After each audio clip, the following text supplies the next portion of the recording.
What is prayer? These are by no means some thoughtless canonical texts learned by heart. This is simply an appeal in your own words, an appeal to this phenomenon which we are not given to understand. This is something for us that is uncognizable. Like for the head of cabbage, the goat is uncognizable.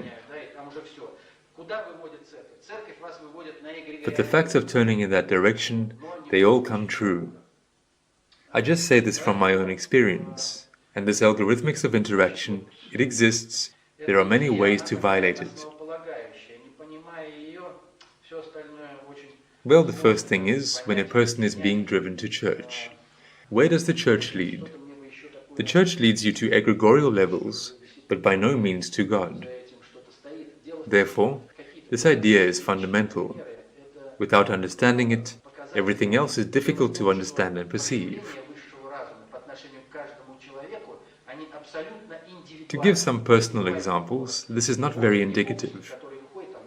The fact is that the manifestations of the higher reason, in relation to each person, they are absolutely individual. That is, there are no repetitions. God is not a magician who comes out and arranges general performances for the crowd. No.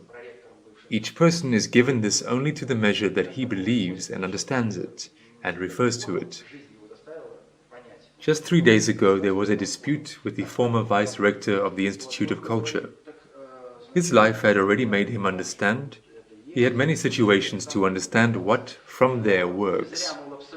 He says to me, "Well, I understand that there is a higher reason, I myself was convinced of this, but you are in vain absolutizing the possibilities.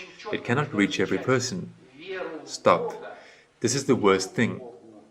It is very clearly necessary to distinguish between faith in God and faith towards God. These are completely different things.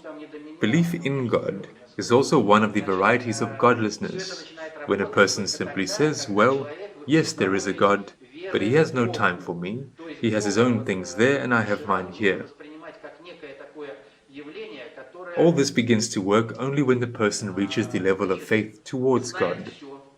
That is, God, the highest reason, must be perceived as a certain phenomenon, knows everything about you, knows more about you than you can imagine, and wants dobro for you.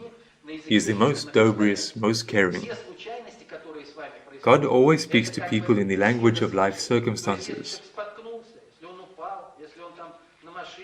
All the chance happenings that occur with you are akin to a conversation from above. That is, if a person stumbled, fell, something happened to his car, you need to sit down and think about the reasons. If you start connecting these things with your life, then you will understand this whole logic. Who and how is talking to you? I say again that from above it is always spoken exclusively in the language of life's circumstances.